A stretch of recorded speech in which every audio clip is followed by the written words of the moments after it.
검찰개혁에 저항하는 검찰의 집단 행위 좌시하지 않겠습니다. 최근 노만석 검찰총장 직무대행이 충분한 논의나 대비 없이 검찰청이 폐지되는 현실에 검찰총장 직무대행으로서 매우 참담하고 무거운 책임감을 느낀다라고 발언했습니다. 마치 검찰 전체가 검찰개혁에 반대하는 것처럼 비춰지는 행동을 해서 국민적 비판을 받은 적이 있습니다.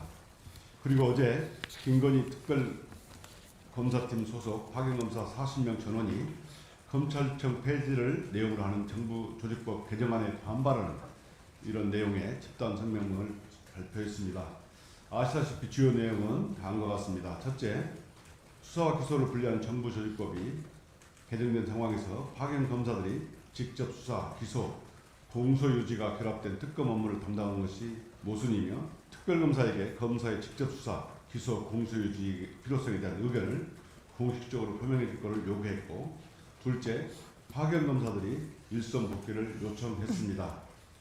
이들의 발표는 김건희 파견검사, 검사들만의 입장이 아닌 검찰개혁에 저항하는 검찰 전체의 입장으로 보입니다. 법무부의 명을 받아 특검에 파견된 검사들의 집단 성명문 발표는 집단적 성격, 정치적 성격이 강하므로 국가공무원법 위반 가능성이 있습니다.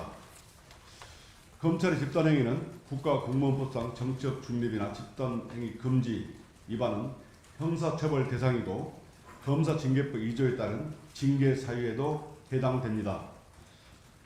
이번 검찰개혁에 반대하며 벌인 검찰의 집단행위는 검사들이 아직까지도 특권의식 우월감에 빠져있는 것이라고 볼 수밖에 없습니다.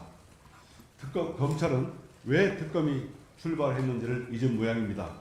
김건희 특검은 윤석열 정치검찰이 내내 수사하지 않고 덮어주는 바람에 발생한 검찰의 과거를 씻기 위해서 출발한 겁니다. 파견검사들이 검찰의 기득권을 지키고 특검 수사를 방해한다면 그것은 검사를 다시 죽이는 일일 것입니다.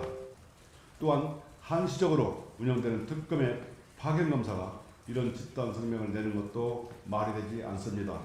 내란 종식 국정농단 수사를 바라는 국민들의 요구에 따라 철저한 수사를 해야 됩니다.